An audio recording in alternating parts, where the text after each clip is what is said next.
Hi, I'm Mark Kelly, and welcome to the show. Well, it's a debilitating disease that affects between 50,000 and 75,000 Canadians, the fifth highest rate in the world. It is multiple sclerosis, and Canadians are especially hard hit. Many end up wheelchair-bound. MS sufferers often have trouble to see, stand, even swallow. A relatively simple procedure called the liberation treatment could free MS patients from a lifetime of suffering. What is MS? I didn't even know what MS was. I have no life right now. And that's one of the reasons why so many people are so desperate right now. If it turns out to be the cure, and at the same time, if it doesn't turn out, at least I tried. For Ginger McQueen, multiple sclerosis is slowly ruining her life. At 45, her legs are weak and unsteady. Her disease is getting worse despite the MS drugs she takes. What she sees in her future is terrifying. Not being able to walk, becoming chair-ridden, perhaps bedridden. She's even investigated assisted suicide. If I get to that point where my quality of life is bleak, that's my out.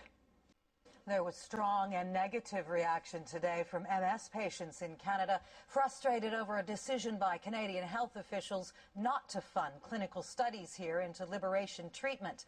The head of a local MS society in Newfoundland and Labrador even quit today in protest. Julie Goodwin is a chapter chair for the MS Society of Canada, but she's going against the advice of the organization and the government and getting liberation therapy.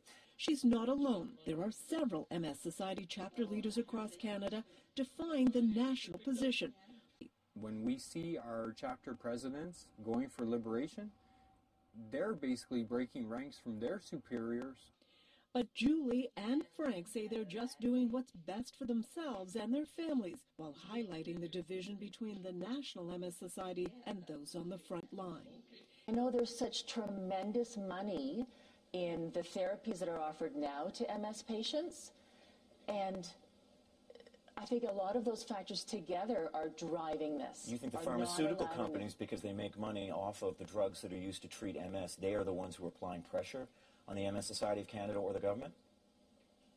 I think they are, and I think that these other bodies are applying co-pressure. There's so many obstacles that are being thrown up, and very few people are taking a leadership role to open the doors to allow this procedure to be done in Canada, even on a compassionate basis, until those much-needed studies are done.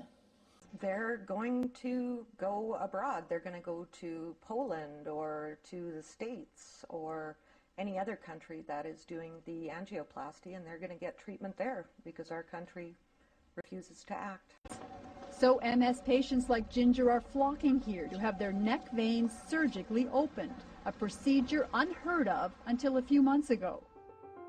They're calling the condition CCSVI, and a small study has suggested the blocked veins are more common in people with MS, but there is no proof. Still, Polish surgeons have turned that theory into a booming business. 5 operations a day, and they're booked solid until later next year. The whole package cost Ginger $10,000. For me, what's really unbelievable is to understand that iron deposits in multiple sclerosis are exactly around the veins. So probably is a product of a dysfunction of drainage of a vein. This is very important news because iron is very dangerous. Dangerous because iron in the brain can cause cell death, inflammation, and immune problems. In patient after patient, he found the same thing, narrowed veins. So every single one Yes. of the MS patients had some sort of narrowing in the drainage. Yes. It was a brand new condition, something he called CCSVI, chronic cerebro-spinal venous insufficiency. He found blockages either in the 2 jugular veins or in a large central vein that sits in the chest, problems that he says likely take root before birth. And when they're narrowed or blocked, blood backs up into the brain, and that, he says, could be pushing blood which contains iron into the brain tissue of these patients.